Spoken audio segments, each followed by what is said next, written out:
British Columbia's premier was at the site of a toxic spill today from a mine tailings pond. There's a state of emergency in effect. People have been warned not to touch the water in nearby lakes and rivers. And Premier Christy Clark is trying to reassure people the mining company will be held responsible. What everyone's waiting for, of course, are the test results on the water, as Shirley Engel reports. It's called a healing ceremony.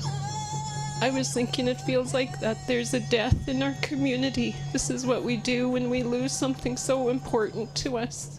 BC residents and First Nations in the path of the massive spill from the mine tailings pond are anxious, waiting to find out whether their water is safe to drink, safe to touch. I really hope that our prayers can protect the water, can protect all the animals.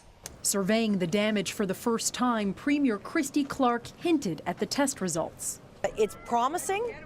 It's 1 day of sampling, though. And so, we're keeping our fingers crossed. Imperial Metals, the company that owns the Mount Poly mine, has met a deadline to come up with a plan to assess the environmental impact and stop the flow of contaminated water from the breach site.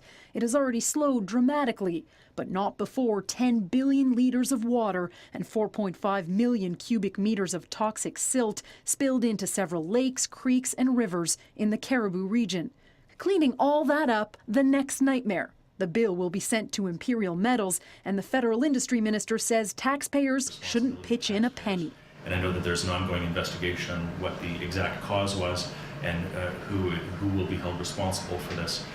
But it is certainly important that lessons be learned from this. The effects of this disaster have already hit the fishing and tourism industries hard. As a precaution, the Chinook salmon fishery has been closed. To help residents cope with an indefinite water ban, portable showers and more than 18,000 bottles of water have been brought in. Some progress has been made. Log debris washed downstream that was threatening the likely bridge has been largely contained, but no one knows just how extensive and far-reaching the contamination here will be. Shirley Engel, Global News. Foreign Affairs is warning Canadians to avoid non-essential travel to Hawaii because of bad weather. 2 hurricanes are on course to hit the islands, the first direct hit in 22 years. Some flights from Vancouver have already been cancelled. One hurricane is expected to make landfall this evening. It will bring heavy rains and winds, and tracking close behind it, as Paul Johnson reports, another equally powerful storm. Plywood, sandbags, and empty store shelves. A regular hurricane season routine for America's Gulf or Atlantic coasts. But Hawaii? It sounds kind of serious. Yeah, so that's why I was here to try and get some more stuff. The Hawaiian Islands do get hurricanes, but they've had only a handful since the 50s. So 2 in a single week is both exceptionally rare and very troubling.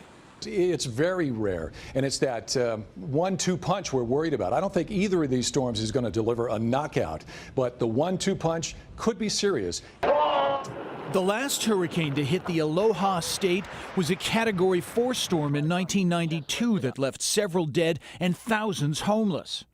While Hurricanes Isel and Julio are not expected to be that powerful, coping with the aftermath of 2 storms could be particularly challenging for a place like Hawaii, where supplies have to be flown or shipped in.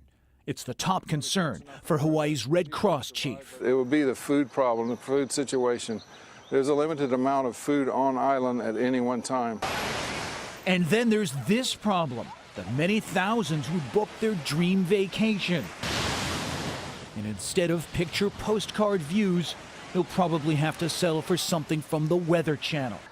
Though not everyone's going to let it spoil their fun. It's exciting because they haven't been involved in a storm like that before. Paul Johnson, Global News, Washington.